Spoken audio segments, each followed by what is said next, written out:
In this video, I'm going to walk you through some of the basic features of CatalogIt. Now, in this particular video, I'm using a museum account in CatalogIt for the demonstration. So we're looking at the features that are kind of particular to a museum account. Now, when you first log into CatalogIt, you're coming into a place here that's called All Entries. And this is literally where all your items are. And they all live happily together here, irrespective of what type of object they are. So for instance, you see I've got a print, I've got furniture, I've got a book, I've got archives, I have photographs. They're all in one spot. And what's particularly helpful about all entries is that you have the ability to search across all of your entries all together. And in CatalogIt, the search function is actually a full text search. So it looks at any piece of text that's used any place in the entry. So for instance, if I search for a baby, I'm going to get a doll that's holding a baby. Here's a photograph of a man with a baby and a baby rattle. The search works a lot like an internet search. So you can put a string of words in quotes, and it'll find that exact string of words in any entry. You can use a plus symbol in between words, and it'll find entries that include those specific words, but not necessarily together. So it's a very handy search function. Now, what we're looking at here in all entries is what we call the thumbnail view. You get a little thumbnail view of your item, the name of the item, what the classification you've used to catalog it, and your object ID number. If you need more information than that, you can always click this button here and switch over to a list view. So this presents the same information, but also includes the description of the item. I'm going to go back to the thumbnail view. To me, it's just so much easier on the eye, and your eye can really quickly capture what you're looking at without having to even read the text. You get a good idea of what's there.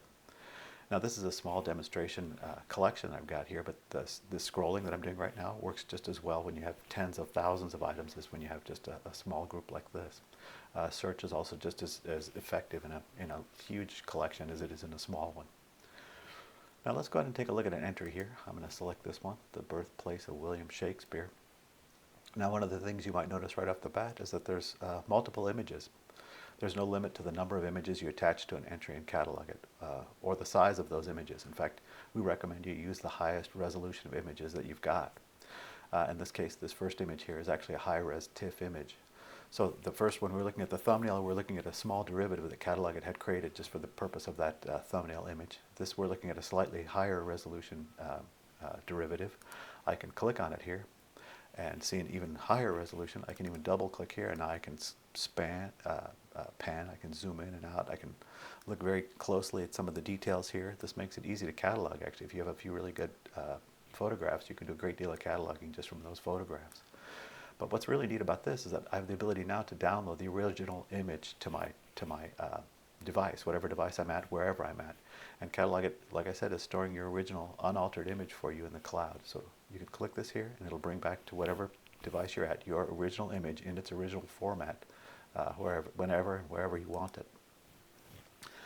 One of the other things you might notice as I look down the page here is that there's a lot of little tags on things, and when I hover over them, you can see that my cursor turns into a little finger. I can click on any one of those things and see anything else that relates to them.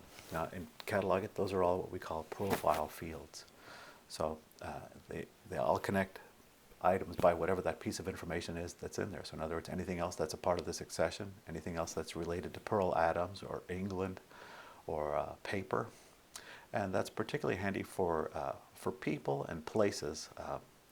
For instance, locations within the museum. I can quickly look and see everything that I've got that should be in the North Gallery, or that's within this particular display case. For people, again, it's particularly important and useful.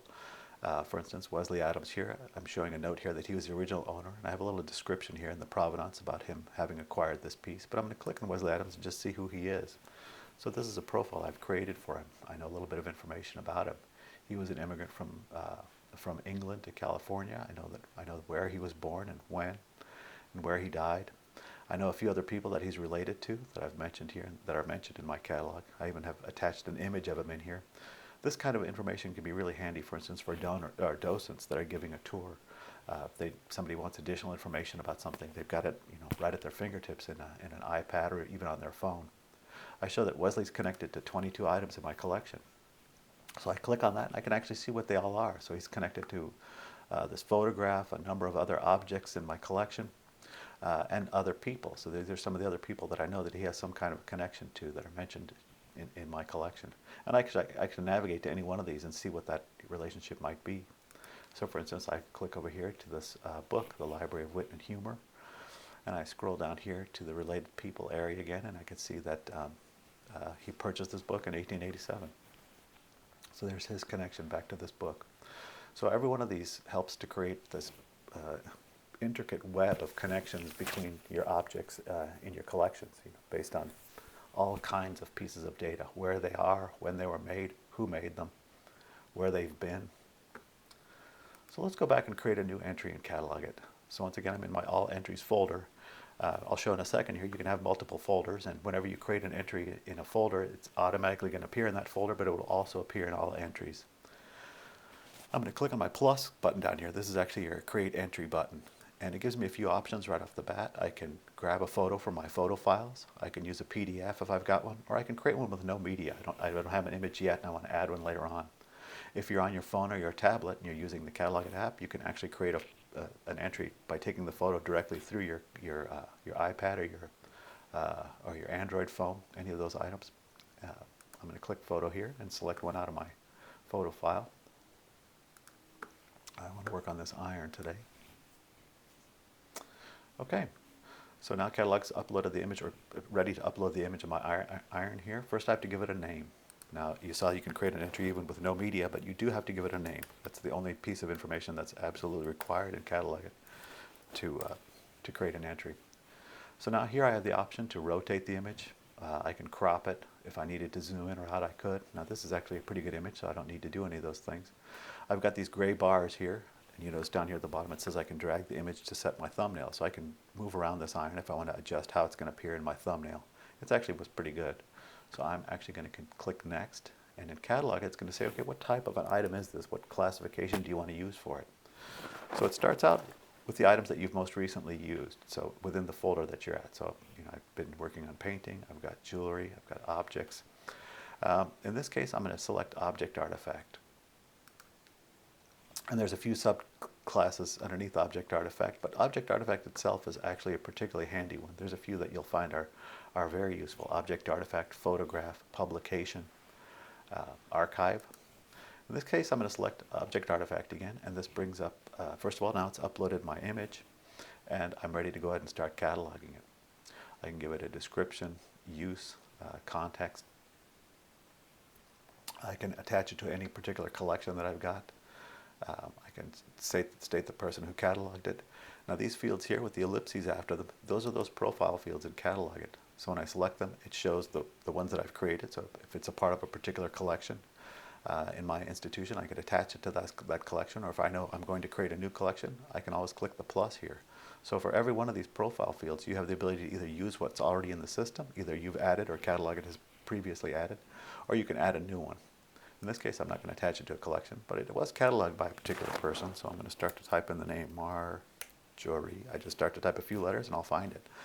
And I could have typed letters out of her first or last name and I would still quickly find it. That helps you from, it prevents you from creating duplicates. It helps you keep your data clean.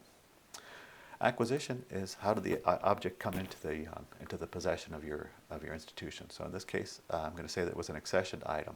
So again, it's an ellipses field. I click on that, and it shows my most recently created accessions here. So in this case, it's not part of one of my of a particular accession. It's not part of an older accession. If it was, I could just select that accession, and this would become attached to that accession record. I'm going to actually click my plus button here, create a new accession. And you notice when I do catalog, it's going to assign the next highest number. So it's the year and the batch. Now I'm ready. I can go ahead and create my full accession or describe it. I'm going to say that this is a part of 10 irons. I'm not going to type in the full description here. What's the status of this? This is actually what's the status of the accession. I'm going to say that this one is actually an approved accession. And if you're keeping track of this type of information, who proposed accessioning this item, who authorized it, the acquisition method is one you're likely to use. So once again, we have a few types in here that are common. I'm going to say that this was a gift. Who was the source or donor? I'm going to say that this came from Pearl. I just start to type in her name, and I'll find it. And if there's multiple people, I can attach multiple in here. I can attach a contact if this is some kind of an entity. Who's the person at that entity that we were working with to obtain the donation? The date it was received, who received it, of course the date that it was accessioned, etc. Now, one of the really handy things about our accession record is that you have the ability to attach things here. I can attach PDFs. I can attach, for instance, my correspondence with the donor. I can attach appraisal records or any other kinds of records that might have been in conjunction with the acquisition of this group of items. And I can attach images here as well. So I could take, for instance, I'm saying that this was 10 irons. I could set them out on the table and take a picture of all 10 irons at one time and attach that to the accession record itself. And that way, if it's months down the road when I'm finally getting around to cataloging them all, I can verify by looking at that photo, yes, this particular iron did come in with that batch of 10 irons on that day. So I'm going to go ahead and click Create now. And you see CatalogIt's automatically assigned the next highest, the first accession number out of this batch. So 2020.2, this is the first item, 2020.2.1.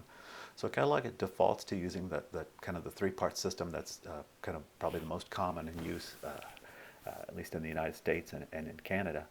But if you're using another system, so long as it's a regular pattern, we can likely set CatalogIt to match your pattern. So if you're using something other than the typical year batch item, let us know and we can set your particular account to match your pattern and enforce your pattern. It keeps you from making odd mistakes in your numbering. So now we have the ability to go ahead and finish cataloging out the object. You notice here I can drag in new images here. If I'm on my camera, I could click this and open up the camera and take more pictures of the item. I can, here under Made or Create is where I can describe the creation of the item itself. If I knew who made it or had an idea who made it, I could put that in there. If it was a particular manufacturer, I could either look at my drop-down list of companies. If it's not already in there, I can click the plus and create a new profile for that new manufacturer. I can add the dates. I'm going to say that this is from approximately 1830 to approximately 1860 in this case.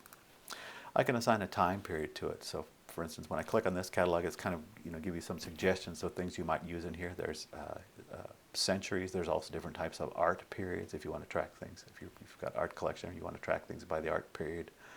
But you can also add your own. These can be really handy. So I'm going to actually say that this is 19th century. But if I wanted to also say that this is mid-19th century, for instance, I could create a new profile that's mid-19th century or late 19th century. And that way, if I wanted to, I could use that profile to search my collection quickly of everything that I've got that's mid-19th century, for instance. If I knew the place that it was created, I can attach that here. Any other information about it? Notes. You see that there's a notes field here. There's notes fields in pretty much every one of these expansion groups in CatalogIt, and they're just really handy. We're strong believers in notes. Now, keep in mind when you're doing that full text search from your all entries, it's searching every piece of text. So if you've typed some information here in the notes, that's also going to be fully searchable. And our notes fields aren't limited by any length of characters or anything else. If I wanted to put in 6 pages of notes here, I could do that.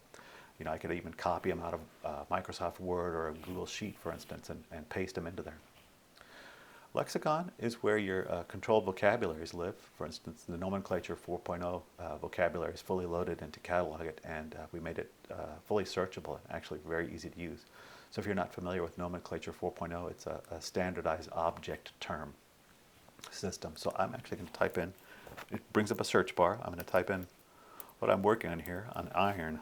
And I'm just going to hit enter and let it search. So it brings up all the different types of irons that are within the nomenclature system. So I just have to look for the iron that seems to sort of match what I've got. I'm actually just going to select this iron for now. And so you see it fully loads the nomenclature class, category, subclass, and object term. It'll go all the way down to the tertiary object term if you know what that is. And if the item can fit into multiple nomenclature terms, why, you can add them all here. We also have the full Library of Congress thesaurus for graphic materials for your subjects. It's also fully searchable. You can add your own search terms. We suggest that you use other words or phrases that you might use to describe the object that you haven't already used elsewhere, because again, that becomes fully searchable. Legacy lexicon, if we import your data from some other system and you used maybe nomenclature terms that are no longer accepted, we can map that into your legacy lexicon, so you've never lost any data. Other names and numbers, you'd use that to record whether or not there's some kind of, this object is known by some other name, maybe some other cultural term for that item. Other numbers, it might have an old catalog number or some kind of an old patent number or an old inventory number on it that you want to record. We suggest you keep track of all those things. Dimensions allows you, first of all, multiple dimension fields in CatalogIt. So you can record, for instance, the first description. For something like the iron, this might not be that handy, but for something like a framed piece of art, this can be particularly handy. Describe the area measured. So for a framed piece of art, it might be the outside frame dimensions. And you record that here. Then you get another dimension, which would be maybe the matte dimensions. And then another dimension that would be the actual image dimensions. So multiple dimensions. It can be really handy when you're, for instance, trying to decide what to put in a particular display.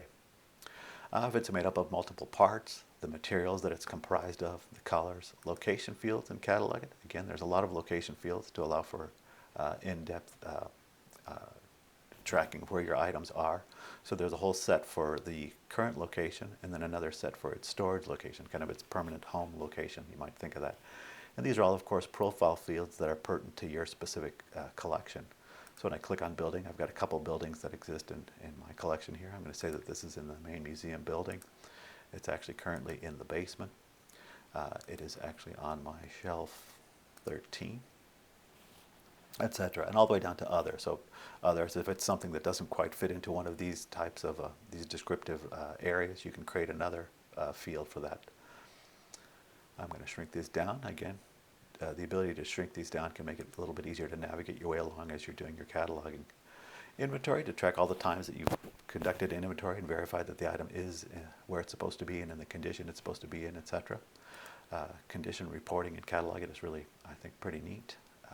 It starts out with, why are you doing a condition report? Did you just get this item? Was it damaged? Is it just part of an inventory? Are you doing a condition report because it's coming in or out of a loan or maybe in and out of an exhibit? In this case, I'm going to say it was at acquisition.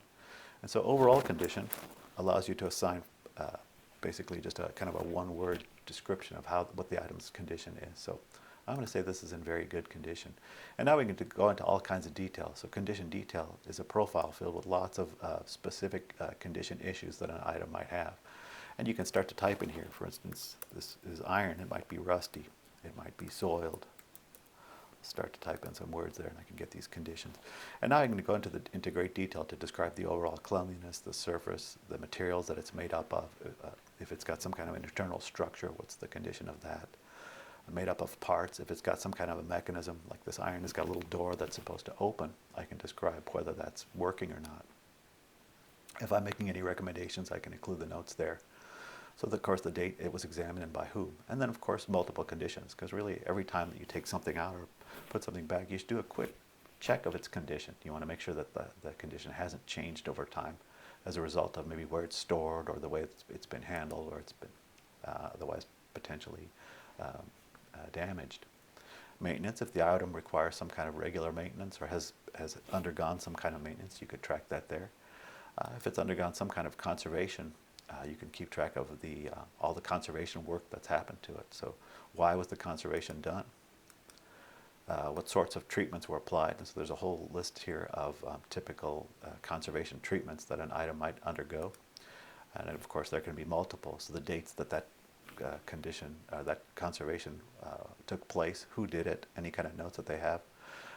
If it's undergone multiple treatments at the same time for different issues, you can track them all in one spot. And then if it goes back again for another sort of series of conservation work, you can create a whole new conservation set just by clicking that. So these are all, this whole series here of items are repeating fields.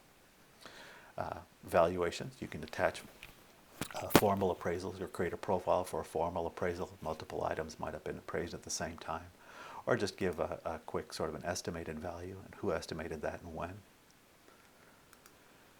Relationships are particularly important. So, for instance, in that print of William Shakespeare's birthplace and the book, those were both related to Wesley Adams. So here's where you'd create that relationship. So again, this is an ellipses. This is a profile field. You search for the people that this thing might have been related to. If it's related to a particular place, for instance, if I knew that this iron was used in a particular historic home at some period of time or came from a particular, maybe a county, I could relate it to that specific place. If it's related to any particular events, maybe it was related to the Civil War, I could relate this item to the Civil War. If it's related to other entries or related to a publication, maybe I saw that this iron was was published in Sunset Magazine at some point in time, or a similar one. I can relate it to that and describe what that relationship is. CatalogIt also allows you to attach as many live web links as you want. That can be really handy for, for future research or for reference. You paste in the URL and then give it a label, and of course a multiple if you want to. Provenance to describe where that, the history of ownership of that item to the extent that you know it. You can attach it to exhibitions. So once again, exhibition profile. I can click on that and see the exhibitions that I've already created. I can attach it to one of those if I want to, or I can create a whole new exhibition profile. Maybe this item is being added to an exhibition that we're creating right now. Intake. If you're using temporary custody, you can create a temporary custody profile and form here for a group of items that you're maybe considering for acquisition. Intake also includes loan-in, so you could create a profile for a loan-in record. Maybe multiple items have come in on loan at the same time. You can tie them all, create the record and tie them all to that record. Outgoing loans, it works kind of the same way. You create your profile for your outgoing loan and then attach all the items that are part of that particular outgoing loan. Shipping, if the item requires some kind of very specialized shipping or storage container or method, you can describe that in detail in the shipping profile. CatalogIt tracks your interpretive labels for you. So an item, for instance, like this iron, could have been displayed for multiple different reasons. Maybe the technique or process, maybe that we had a display regarding iron forging, and I want to use that iron as to describe how that particular thing was forged, or its cultural context. How that was used in in an early 19th century home, for instance. And so under each one of those circumstances, you'd use different language to describe the object. And so CatalogIt allows you to track over time all the different contexts that particular item might have been displayed. So it keeps track of that language for you. It maintains that language for you. Research notes, if someone's come in and looked at the item and given you some kind of additional information about it, you can note what kind of person that was, what sort of researcher it was, who it was, the date that they came in, any kind of notes that they provided. And again, this can be pages and pages of notes if you wanted to. And then you could add more. So multiple people have come in and looked at my iron over time, and I've added to these research notes about it. And of course, deaccession if the item's moved on out of your collection. I'm going to click Save for now. And here is our iron down here. Now when I click on it, we can see the information that we've added to it. And I'm going to go back to my All Entries here and show you a couple other things. So once again, we're in this folder called All Entries, and this is where everything lives together. When I click on this, I can see, first of all, my All Entries folder, but now you can see all the other folders that I've created here. So I've got some that are based on workflow, for instance, ideas for a gallery, items that are going out to conservation or that are in a loan process. I've got some that are organized really by the type of item that they are. Some of them, you see, have a little globe inside of them. Now those are being published to the web. In CatalogIt, you can publish whole folders of items to the web. And I'll show you how that works here in a moment. This one here, To Be Cataloged, has got a little lock on it. That's actually a folder that's private to me. So any folder you can make private to whoever that particular user is. So for instance, if this is my sort of working folder, and I've got 4 or 5 other colleagues that I'm working with, they don't need to see this folder, and I don't want to clog up their list of folders with a couple that maybe I'm working on, or they can have their own too that they're working on. So this is only visible to me. To create a new folder is as easy as just clicking plus and giving it a name. You can also give it a description when you create the new folder, and the description is published to the web. So these ones that are being published right now have descriptions as well that are viewable to the public. I'm going to go into one of these folders right now just to give us something slightly different to look at here. So this is some Native American objects here. And we're going to talk a little bit about what's available from this side of the bar. So here I've got these 3 dots here. This is what we call the Actions menu in CatalogIt. Now when I click on that, it gives me some things I can do with this group of items. So I'm in a folder. I can edit the folder. I can change its name or its description, or I could say I'm done with this. It's a working folder and I'm done with it. I can just delete the folder. Now you're not necessarily deleting the objects out of the folder. You're only deleting the grouping that you've created. I can change the sort order. I can sort it by alphabetically or object ID, ascending, descending, most recently created or updated first. So if you're working with maybe a group of docents or volunteers, you might want to look at the things that they've most recently created or updated, brought to the top to be able to look at. Below that, we've got here some print functions. The first one is really my favorite, print pages. It's really a neat function in CatalogIt. It's essentially sort of the ability, it gives you the ability to create kind of a nice PDF report really quickly and on the fly. So again, we're in a folder right now, so we've got everything that's in the folder here, but you can do this same function from the level of any individual entry. So it defaults to showing your primary photo and some basic information about the item, but I can click all photos and include all the images I've got, for instance, multiple items. I'm going to go back to just my primary photo for now. And it defaults to some basic information, but when you click all, now I've got available to me here every field that's in use any place within this, either a particular folder or a particular entry. And I can add items to it. So for instance, maybe I want to add my ethnographic information here.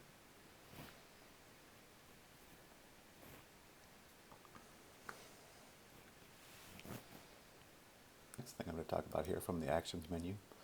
Below Sort are print functions. Now there's three different types of functions here. The first one, Pages, is really kind of it's really one of my favorites. It's a way of creating essentially a quick and a nice PDF report. So you can see here that it defaults to showing the primary photo and some of the basic information. Now again, we're looking at a folder here, so it's got every item in the folder.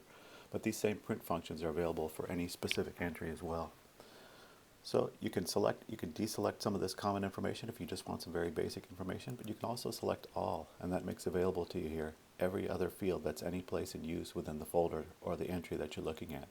So for instance, I can come down here and select that I want to add the time period, and I want to add ethnography, and now those things appear in the report. So now this is ready for me to print either directly maybe to my color printer, or I can print it to a PDF and create a report that's just easy to email off to somebody. The second type of printing is really very different. It's what we call tabular, table printing, and that's a function that's really made to extract data. So this is a quick and easy way for you to extract as much or as little data as you want to out of those entries to use in something else. So the big difference here is you've got this little cloud symbol here, and you click on that and you can see that you can download this directly to Excel or to CSV, a comma delimited format that you can open up in Google Sheets or in Numbers or any other spreadsheet program that you're using. And again, it defaults to some basic information, but you can go to all and select anything else you want to. Now, there's a lot of things in this column here. You can actually, let's pick several here. All my dimension fields. So now I have several dimension fields, but let's say this starts to make my spreadsheet long and a little unwieldy. I can actually click these toggle buttons and condense all those columns into one. So it's an easy way to kind of manipulate your data there. Once again, the big difference between this one and the last one is that here you have the ability to download this directly to Excel, so you can copy this text out to use for anything else you might want to use it for. The third type of printing is another really kind of a handy one. That's our label printer. So this defaults to showing, first of all, it's 3 columns wide, your thumbnail image, your ID number, and the name you were given the item. Let's go ahead and make this 4 columns wide. And let's add a QR code to that. So each item in CatalogIt has a unique URL, and the QR code is generated directly from that URL. So this is a really handy sort of a sheet that you might put on maybe items in a flat file, or these things, if they're boxed and carefully wrapped and put away, to have a label like this on the outside of the box that you can quickly scan with your phone and open up and view or edit the record. It can be really handy. And again, it defaults to basic information you'd expect on the label, but if you want to add anything else, why, click all, and now every other field that's being used anywhere here is available for you to add to the label. So now I think I'm going to show you a little bit about, let's go down this list a little further here. There's also a few one-click reports I need to mention to you here. So these, a quick inventory report, evaluation report, condition. If you have a lot of artworks, you can create a catalog for the artist just by clicking the one-click report. Below that is our, first of all, as I mentioned earlier, in CatalogIt, you're publishing to the web whole folders at a time.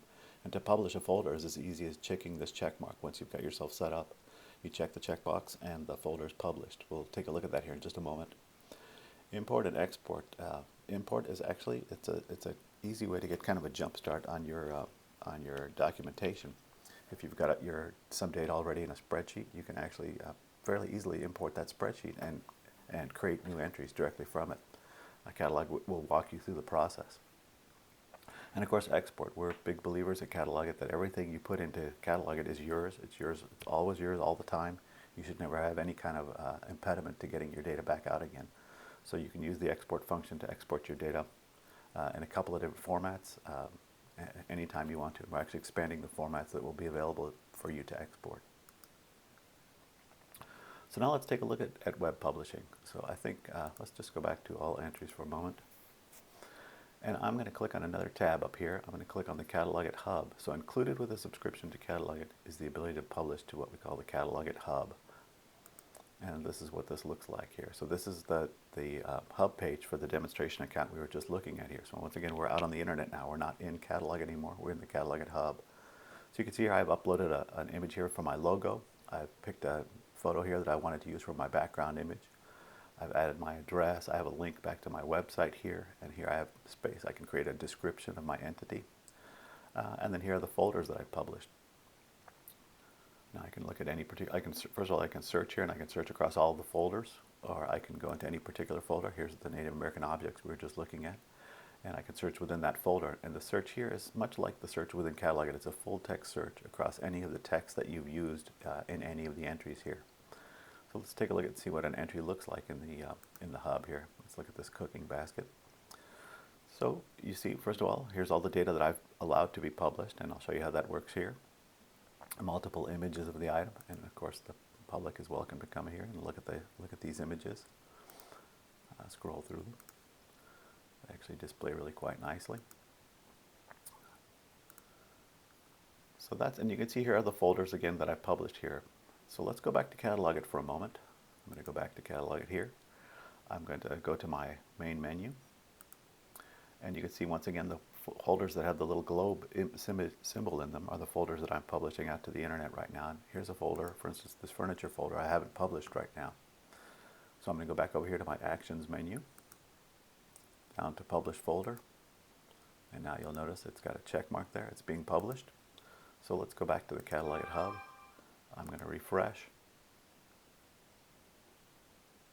and here's my furniture folder now. It's published to the web. So with a few clicks there, I just published multiple items, multiple images, all this data. Really quite easy and seamless. Now, if you don't want to use the CatalogIt Hub, if you'd like to publish directly to your own website, we have some tools you can use for that. Now, using those tools, the API or our WordPress plugins does cost more, so that's in addition to a regular subscription. And this is kind of an example of how that might look. So this is a website for the Anytown Museum. So this is actually a entirely separate website. It's not the Hub and it's not CatalogIt. It's our Anytown Museum website. So you can imagine this is your own website here, and the public's here viewing and looking at what's going on at the museum. And here you've got a link. Oh gosh, I want to see what their Anytown Museum's online catalog looks like. So I can click on it there. Here, once again, are those folders, including the furniture folder we just published, all available. You can see what these look like on the web. Here, in fact, is that Anne Hathaway's cottage we looked at earlier. So you notice when you're publishing directly to your own website, of course, you don't have to link out of your website to go to the Hub. You're actually publishing directly to your own website. You have a little more control over it. So another way that you might consider using that. So imagine, once again, this is a visitor to your website, and they're just reading along at what's happening at your institution. And here's current exhibitions, and in this case, we've got published direct. These are links that go directly to folders within your catalog. So, for instance, here's an exhibition that we've created called Wesley Adams, and here's all the items that are in that exhibition directly. So that, folks, I'm going to go back home here and back to CatalogIt. And I'll talk about how easy it is to set yourself up for web publishing. So the first thing the account owner has to do is set up your profile. And again, that's your background image and logo and your description of your entity. And to do that, they would go into their settings, the account settings. So I'm going to click on Settings. Here I've got Profile. And here is where I've uploaded the image that I'm using for my logo. I've added my description of my entity, my location, my web URL, and what I'm going to use for my background image. And once you've got those set, you'd go back to your main menu and scroll down here below New Folders and Profiles is Web Publishing. And you click on that. This is where you select what the public gets to see. So first of all, up here at the top, you can turn on and off your web publishing as easily as clicking the toggle button there. And here's all the things you can turn on or off if you want it. If there's for any reason you don't want to show any of these particular items, you can hide them. You can choose what the background color will be on your entries in the hub. Auto actually looks at the dominant color within the image and assigns a background color based on that. But you can go with just a plain white image, or you can use a custom RGB value if you want to do that. And probably the most important thing here is the entry level. And this is where you decide what information out of your catalog the public gets to see. And this is a universal setting, so it's not on a image by image or item by item or even folder by folder basis. This is a universal setting. And it starts with a long list here. It's actually a list of every possible field. But you really, typically when you're publishing to the web, there's only a few things you're really going to want to share with the world. So you choose the items you want to share specifically, click Save, and you're ready to go. Then all you need to do is decide which folders you want to publish them, and you're up and live on the CatalogIt Hub or in your own on your own website if you're using the API or our WordPress plugins. And that, folks, is CatalogIt. Feel free to contact us if you have any questions whatsoever. You can reach us at support@catalogit.app. I look forward to hearing from you. Thank you very much.